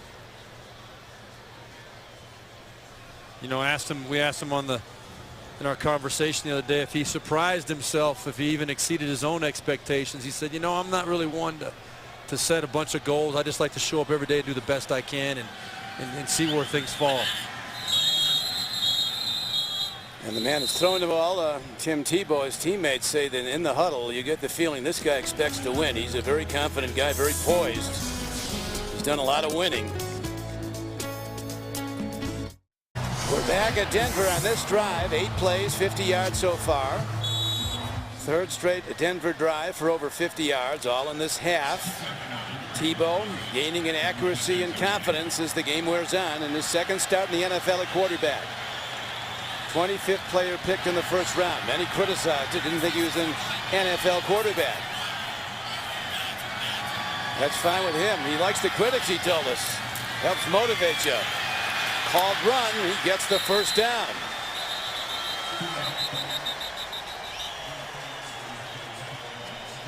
Well, that's what he brings right there. How many times did we see this over the years for Florida when they needed the big tough yards to convert a first down opportunity? They let number 15 just take it and go. Lee Trevino once told us 2 things that won't last long: dogs who chase cars and pros who make pars. And how about quarterbacks who run? I don't know. Uh-oh. He picks it up. Miss on the exchange. Mark Anderson on it quickly. Yeah, you know, that's one of the biggest adjustments Tim Tebow had to make, and I probably could confidently say he's been taking snaps in his sleep from under the center since he was picked by the Denver Broncos. And to be a quarterback in this league, you're going to have to take a bunch of snaps under the center, and that's got to be something you don't even think about.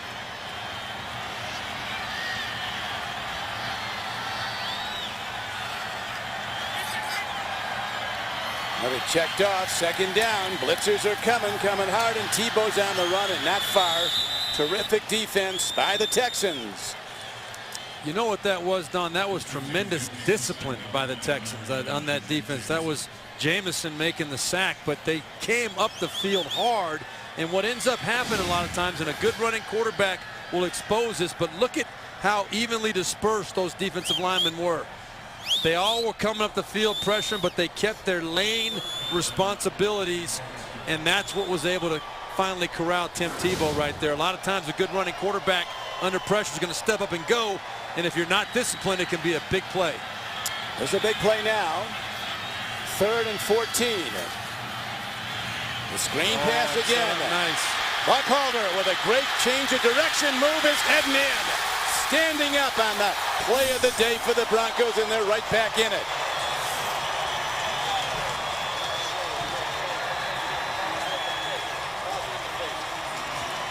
Now, brilliant design. We've been talking about the success of the screen passes. Look at this right here, and watch. Initially, Tebow fakes it to the right side, and look at all the Texans on that side of the field. Nobody outside other than one defender, and then Correll Buckhalter. You get him in the open field. Most of these running backs at this level, you give them that much space, they're going to know what to do with that football. And your old coach and friend, Mike McCoy, he spent a lot of time drawing up screens, and they're working. So it's a 23-17 game, and now the Broncos will kick off. The Denver Broncos have outscored the Texans 17-6 in the second half. But the Texans had a 17-0 halftime lead, and now their overall lead 23-17 as the Broncos are ready to kick off. Tim Tebow's now thrown for 263 yards today. 1 touchdown, that early interception. Steve Slayton He downs the ball, and the Texans will go from their 20 when we come back. Coming up, time permitting, after the game, the Subway postgame show. Join JB, Dan, Shannon, Boomer, and Coach Cowher for all the latest scores and highlights. That's all coming up on the Subway postgame show. Texans lead, cut to 6. The stadium's come alive in Denver. 2nd and 10, looking for Daniels, overthrown. Big rush coming from the outside backer, Robert Ayers.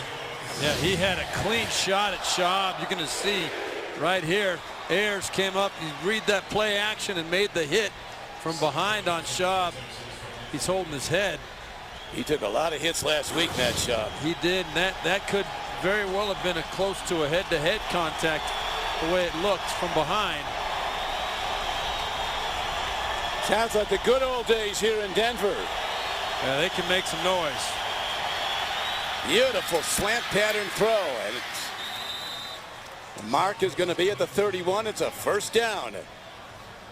Great job of just knowing the field, Don. That was pressure coming from the outside, the secondary, and Matt Schaub reversed out and knew exactly where his quick outlet throw was and made the Broncos pay. They've been a darn good fourth quarter team right there. Second most points in the fourth quarter in the NFL. Yeah, they start slow and close fast. Although today they started fast. Had a 17-0 lead at halftime.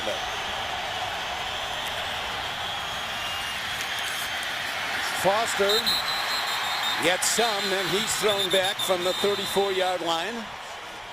Coming to make the stop on the play was Kevin Vickerson, defensive end 99.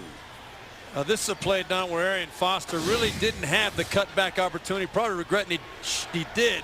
You know, you look at a counter play to the right side, which that was. He cut back against the grain on his own. You go backside on a counter play designed to go right. You better be pretty darn sure there's nothing back there. You're not going to make much. Well, they didn't make much. A 2-yard gain, 2nd and 8. Schaub gets time. Swings it low. Beautifully executed by the Texans for a first down after the 45-yard line. Arian Foster on the receiving end. Dawkins, an 8-time Pro Bowler with the Eagles, makes the stop for the Broncos. An 11-yard gain. You know what was great about this one, Don? See how Matt Schaub, calm and cool in that pocket. Arian Foster was his 4th read on that play. His check down, as we kind of refer to it in the business. And Arian Foster came through untouched at the right time. Matt Schaub did not force anything up the field. Nice little check down for a first down. 64 catches now this year for the NFL's leading rusher, Foster. Now he runs it. Now we have a moment. Let's go to New York to James Brown for an update. As Don the and scoreboard's Steve. changing at Cincinnati. Don and Steve, take a look. Carson Palmer, when he hooks up with Jordan Shipley on this 3-yard strike, that's Palmer's 3rd touchdown toss of the day. A stress-free day for him without T.O. and Ocho Cinco. If San Diego loses, they're out. KC will win the AFC West. Back to Don and Steve. Wow. We had the Bengals last week, and you could see Carson Palmer's confidence growing with those young receivers. And the Bengals, they like playing for Marvin Lewis. There's been a lot of talk about his future. They were a division champion a year ago. Andre Goodman breaks it up. How about the Colts and the Raiders? Here's James again. Don and Steve, take a look here. Peyton Manning hooking up with Blair White on a 4-yard touchdown toss. 4 plays, 56 yards. If Indy wins its last 2, they win the division. 24-19, they lead Oakland in the 4th. Don and Steve. Hey, thank you, James. A pretty remarkable comeback late in the season by the Colts, who have had more injured players this year than any time since they've been in Indianapolis. More starting players. Here is Schaub, and he is hit as he releases the ball incomplete. 3rd down miss. Rush was coming. Harris Cox on a corner blitz. Now that very well could have been intentional grounding, in my opinion. You see some pressure coming from the Denver Broncos that drive. Several times in that drive, they came with all-out safety pressure right there. Matt Schaub did not have the answer. So the Texans, their lead, cut to 6. Now have to send the ball back to the Broncos on a punt. Eddie Royal is back in his 8th. And Tim Tebow is hot. Hot throwing the ball. They let it bounce. It takes a bounce the Broncos' way. Texans working hard to down the ball at the 23-yard line. So it's 7:42 to play. Rookie Tim Tebow will quarterback the Broncos when we come back. With Steve Berline, this is Don Criqui back at Denver. Broncos have worked their way back in this game. Down by 6 with their rookie quarterback Tim Tebow getting it going. See the second half yardage. Tebow's been lighting it up throwing the ball. He's thrown for 263 yards on 13 of 22, and he's ready to launch again. Gets it away as it's drilled to hit the ground. Incomplete, 2nd and 10. You know what's surprising about this?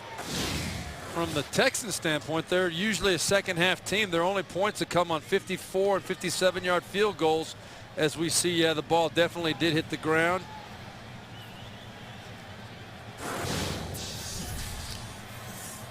Big drive, a time starting to become a bit of a factor. 7:35 to play.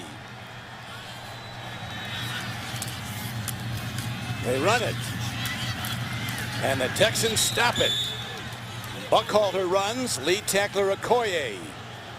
Well, you've got to give the Texans defense credit on that. That's a play where Mike McCoy on 2nd and long, generally speaking in the NFL, probably 80% of the time, defenses are going to play a soft 2-deep coverage where they're not going to have safety support up for the run. That's a good time to run the ball to try and pick up 5-6 yards, get yourself in a 3rd and manageable situation. The one thing you don't account for is the defense stepping up making a play. Now you got 3rd and 11. And you have to think, Steve, the Texans are thinking screenplay. You would have to think that, Don. That's probably a pretty good call right here. They've been running it all day and making first downs. Downfield throw, check down receiver has a first down and a lot more. Buckhalter on a 3rd and over 10. Breaks it up the middle of the field after the catch for a 22-yard gain, and the Broncos are driving. Good veteran play by Tim Tebow right here. You got the soft 2-deep coverage. You even had Amobi Okoye dropping into coverage from the nose tackle position, but right there against that soft 2-deep coverage, there's not a lot of holes up the field. You got to be patient, take your check down, hope your athlete like Correll Buckhalter can pick up the first down like he did. Buckhalter with a big catch and run. Tebow has now thrown in this game for 285 yards. He's hit 14 of 24 throws. And the team he's going against has the lowest rated pass defense in the NFL. Yeah, unfortunately for Houston, that they've exceeded their average. They were already ranked last coming into today. 4th worst of all time, as mentioned earlier, if their average holds up for the season. It's a good matchup for Tim Tebow to try and get his confidence going. I think he's accomplished that today as well. Tebow, tough to tackle. They've hit him a lot in the backfield, but he throws most of the tacklers off. He's 6'3", 245 pounds. There's his counterpart, Matt Schaub. He's had good numbers today, and right now his team trying to protect a 6-point lead. Tebow again, bootleg. A left-hand long ball. There's a receiver there. Incomplete at the 9. Shooting at Jabbar Gaffney. Well, Jabbar Gaffney was open up the field. I'm not going to put that on Tim Tebow, though. The one thing a receiver has to do in this situation, you can see Tebow's coming all the way out. The receiver's got to kind of buy time before he takes off. He did a little bit, but he's up the field a little bit too far for Tim Tebow to get that ball out there. A little bit more patience by Jabbar Gaffney, and he might have been able to hook up with his young quarterback. Denver with a 17-point second half so far. Only 6 points the Texans have had it in the spectacular field goal kicking of Rackers, and here's a throw for a first down. Coming back at the ball, Brandon Lloyd with a phenomenal play, a 14-yard gain.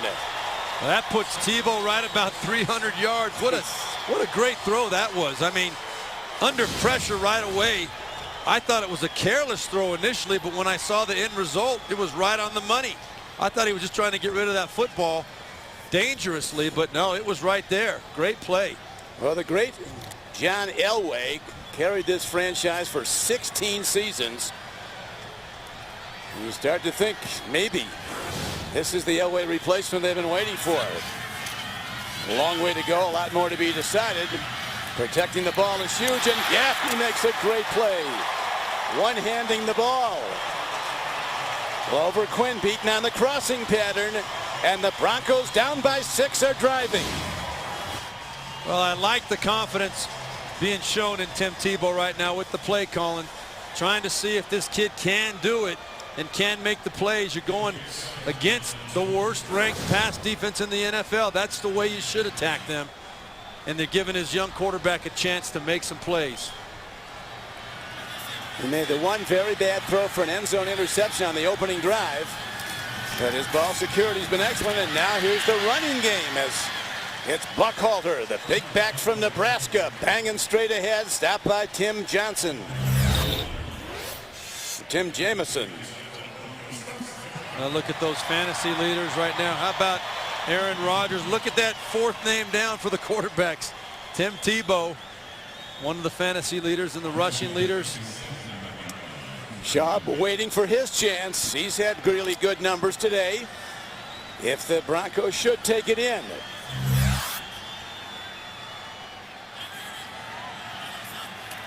All out blitz. They pick it up beautifully, and Tebow's on the run inside the 20. And he dances out of bounds with a first down at the 16-yard line. You know what I like most about this play, Don? I like the way it ended. You know, we talked to Tim Tebow. He said, I'm not going to change who I am. I've just got to be selective about when I try and run physically. He knew where the first down marker was. He's got to learn when it's okay to take a hit, when it's worth taking the hit, and when it's not. Right there, a great decision to get the first down and get out of bounds. Look at those numbers. 326 total yards. But the Texans still lead the game with 4 minutes to play. And the Broncos call a timeout. This guy's won a lot of games. Here's a guy that won the Heisman Trophy, only player ever to win that great award as a sophomore. He was a Heisman finalist 3 straight years. 2 national championship teams he quarterbacked in Florida. Well, what has he done today? Well, started out, I wanted to see more than just those little bubble screens and the regular screen passes. They've used them very efficiently and very effectively today, but he has done a great job. That was a touchdown to Correll Buckhalter, but this is the play right here that I liked just a few plays ago. But I also did like a couple of the plays where he stood strong in the pocket. And we know he can make plays with his feet. He's going to always bring that dimension to him. But he made the big plays up the field from the pocket, which you have to do at this level. Watch out for the run here. Empty backfield. Yeah, he's going up and checking it now. Look at all the guys that the Texans have brought up. They got one deep man playing one. Here is the run indeed, and it's Tebow down to the 10-yard line on a first down carry. He got 7. Well, whenever Denver goes to that empty backfield when they motion out, my instinct is telling me they're trying to set up a run to Tebow. And I think the Houston Texans were thinking the same thing. They just got a little bit too bunched up in there. They gave him a seam for a nice 6-yard pickup. This guy is box office. As soon as he came into the league, his jersey was the #1 selling jersey in the league as a rookie who hadn't played. And today's not hurting those sales. Tebow looks, end zone throw. Smart play. Overthrows. Coverage was excellent on Eddie Royal. Glover Quinn was covering on the play. Don, that's a play where you're telling your quarterback, we're going to take a shot. We're looking for the perfect look, the perfect opportunity. Eric Studesville got to be happy with the decision, because you tell the young quarterback, if we get the perfect look and you have a chance to make the play, make the play. But if it's not there, throw it away. Is this 2-down territory? Well, I think at this clock, you might want to think so. Yeah, I would say so.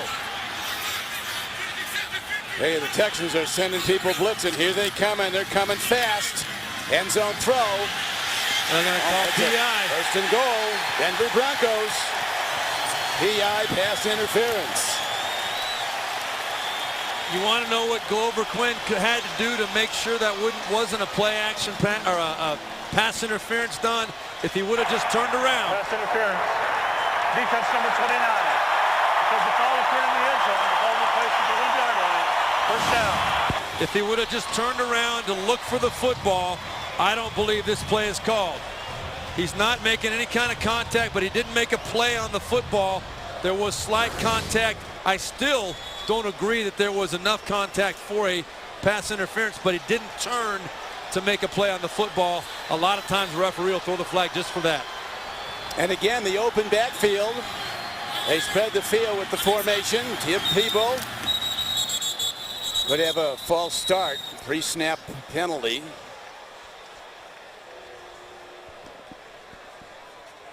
See the game clock down to 3:13. False start. Offense number 73. Makes a big difference. First down. Well, that is a huge penalty. First and goal at the 1. That's a heck of a lot more desirable, a heck of a lot easier play call than first and goal at the 6.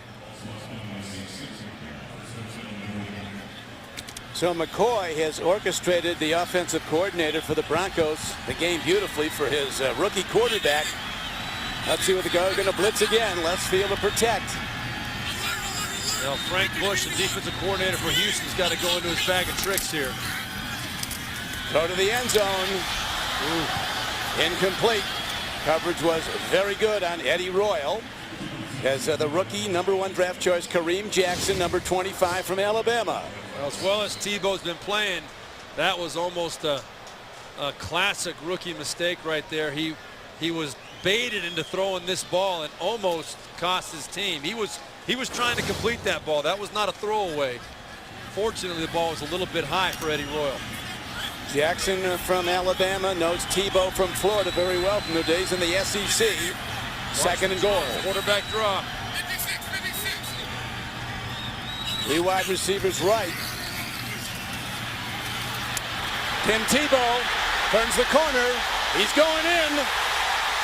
And the Broncos are an extra point away from taking the lead on Tim Tebow Day.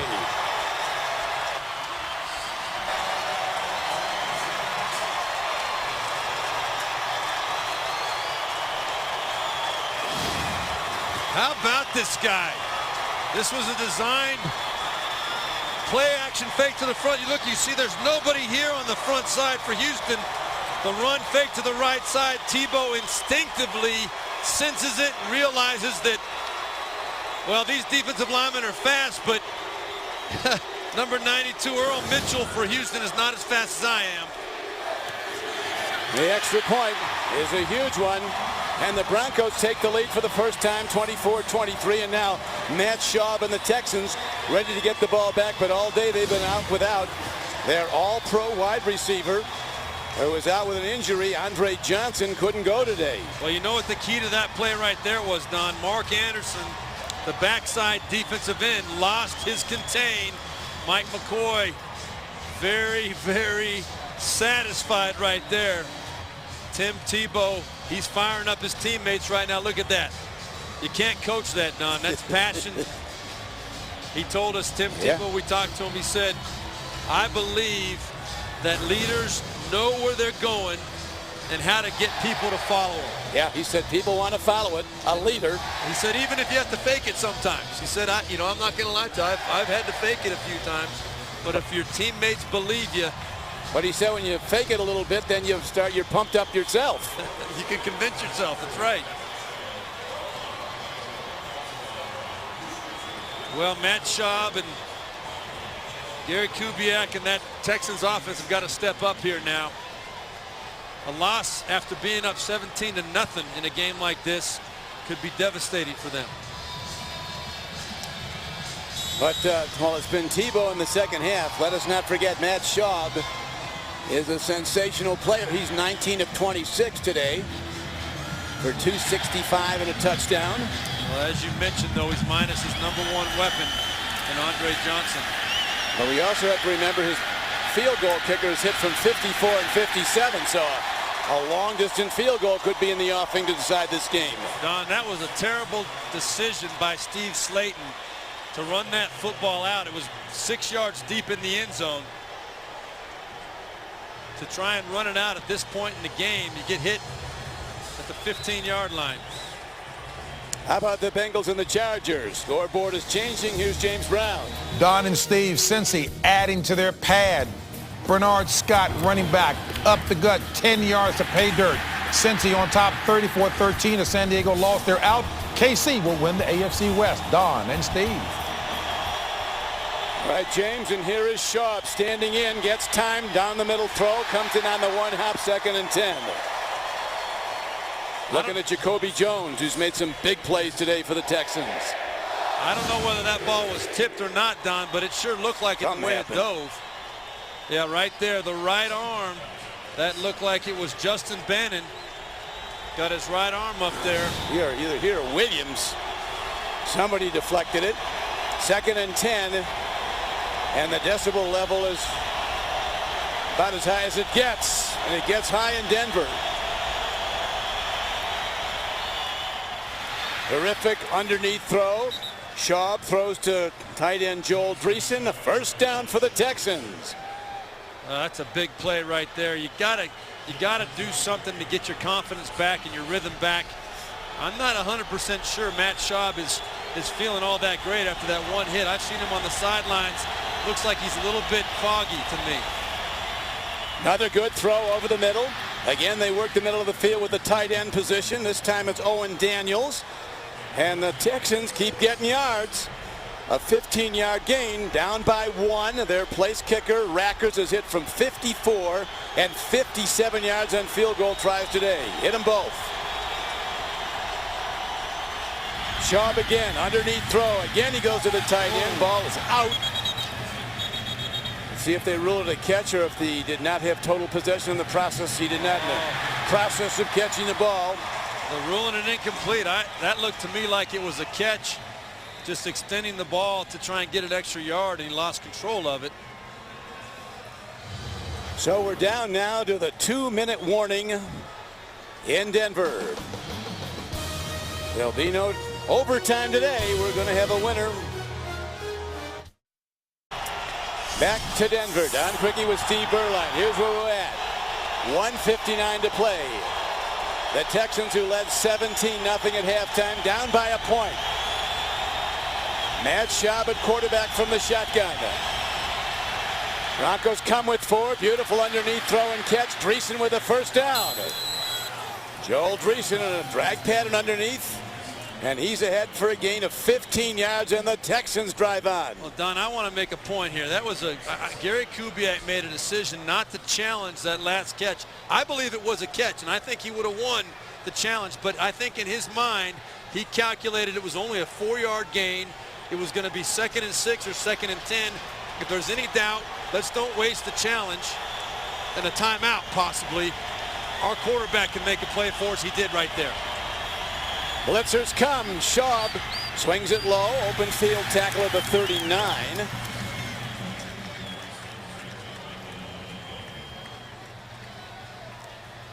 Still have 2 downs to work with. You add the line of scrimmage on 17 yards from here. It will be a 56-yard field goal. And Rackers is hit from 54 and 57 today. Yeah, they're looking to get a lot closer. They'd like to get about 15 or 20 yards closer for sure.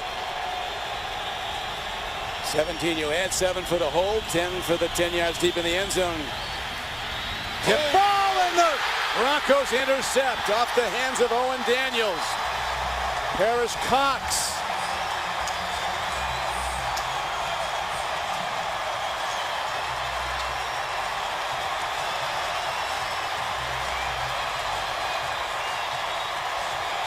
Schaub walks off. Broncos take over the ball. And they're going to give it officially to Sidquan Thompson. You don't think that this is a game of inches? Gary Kubiak trying to be conservative with a nice, safe throw. Owen Daniels wide open, but it was Brian Dawkins who came rushing up the middle, jumped up. I think the ball went off of his helmet and is intercepted. It was a safe call. It was the right call. It was going to pick up about 10 yards for the Houston Texans right there, and it ends up costing them the football game. Still 1:12 left to play.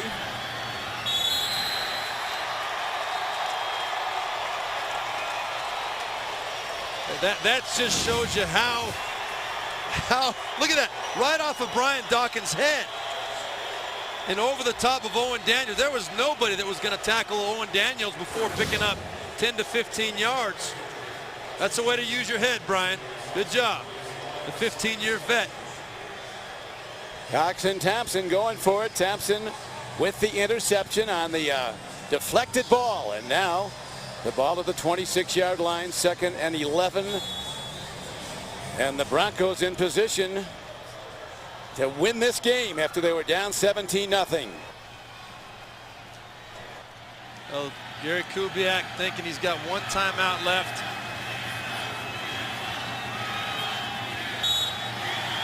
Now the Texans unable to stop the clock.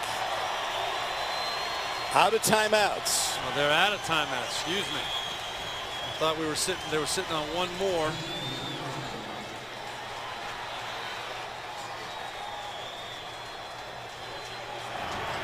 Third down and 12 comes up, so they're still going to get the ball back, Steve. Well, maybe not. No, they'll. No. It's third down. They take one more snap, and that's it. They don't have to punt it. That's right. They won't have to punt it. They can run out the play clock and the game clock.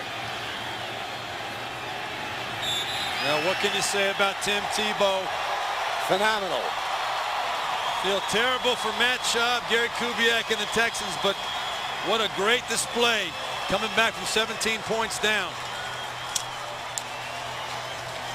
Tim Tebow rallying his team back from 17 down at halftime to a 1-point victory, 24-23. And the Tim Tebow era in Denver well underway.